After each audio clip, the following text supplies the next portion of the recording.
সে কি জানে না সে তার মায়ের জারজ সন্তান? গেজারিয়া হলা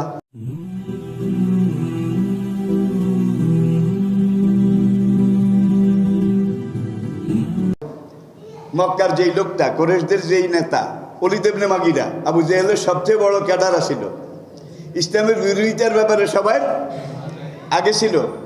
ওলীদ ইবনে মুগীরা হুজুরে কইছে তার সিঁড়া, মাথা খারাপ। আল্লাহ এটার জবাব দেয়, ফালা তুতে, এমন লোকের কথা আপনি মাইন্ড করবেন না। যে লোকটা একদিকে মিথ্যাবাদী, উতুল্লিন, সীমা লঙ্ঘনকারী, এরপরে সে পরের গীবত করে, নিন্দা করে, অন্যের বদনাম করে। উতুল্লিন বাদাকা জানিম, উতুল্লিন বাদা জালেকা জানিম। হে নবী, মক্কার যে ওলীদ ইবনে মুগীরা আপনাকে তার সিঁড়া বলেছে, পাগল বলেছে, সে কি জানে না সে তার মায়ের জারজ সন্তান? গেজারিয়া হলা। আল্লাহ একটা আসল জায়গা, কোরআনের কোনো জায়গায় কিন্তু আল্লাহ এইভাবে আক্রমণ করে নাই কাউকে, কিন্তু নবীকে যখন পাগল বলেছে, তার সিঁড়া বলেছে, আল্লাহ লগে লগে অ্যাকশন নিয়েছে। আল্লাহু আকবার। এখন সব নেতারা ওলীদ ইবনে মুগীরার দিকে চায়, ওকে ওই আমরা কোরআন মানি না, ঠিক আছে, কিন্তু কোরআনের কথা সবগুলা সত্য, তাইলে ওলীদ ইবনে মুগীরার জন্মের মধ্যে দোষ আছে।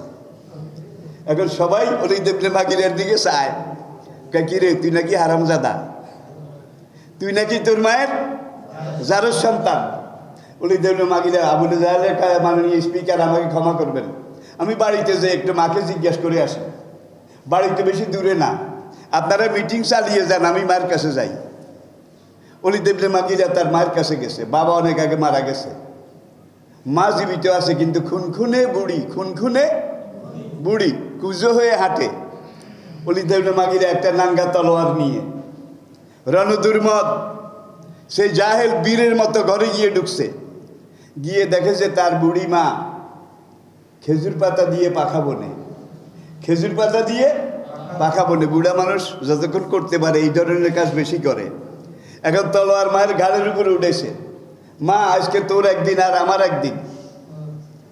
মুহাম্মদের কোরআন বলেছে আমি নাকি তোর জারজ সন্তান, মা সত্য কথা বল, আমরা দিলাম কম।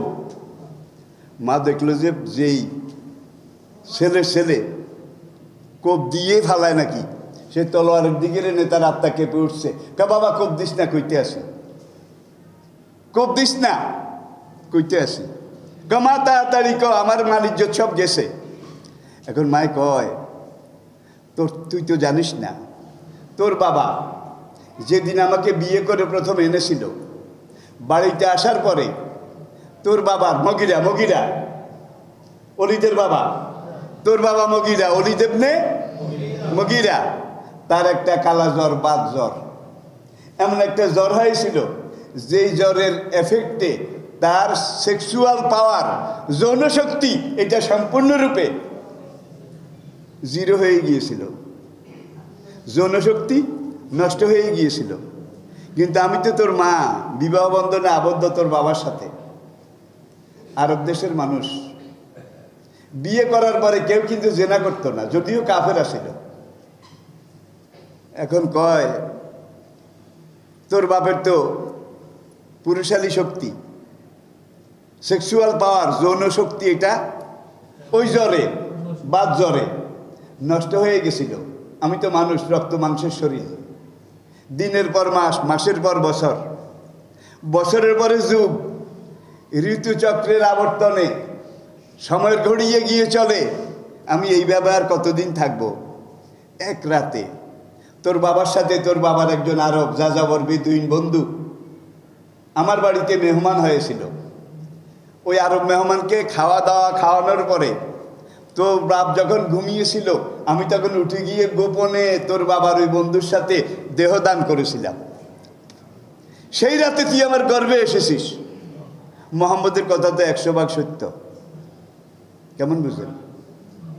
আল্লাহ যে জারুয়া কইছে, এটা শানে নজরুল, ওলীদের মায়ের মুখ দিয়ে বাইরেছে।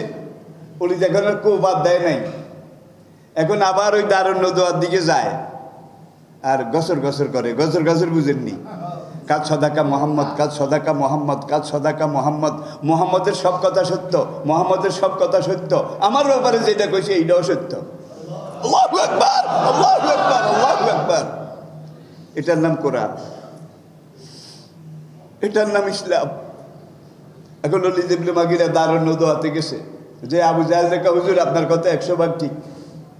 আমি মায়ের কাছে গিয়ে জিজ্ঞেস করেছি, আসলে আমি মায়ের জারুয়া হলাম। দেখছেন, আল্লাহর হাবিবকে মিথ্যুক বলেছে, মিথ্যাবাদী বলেছে।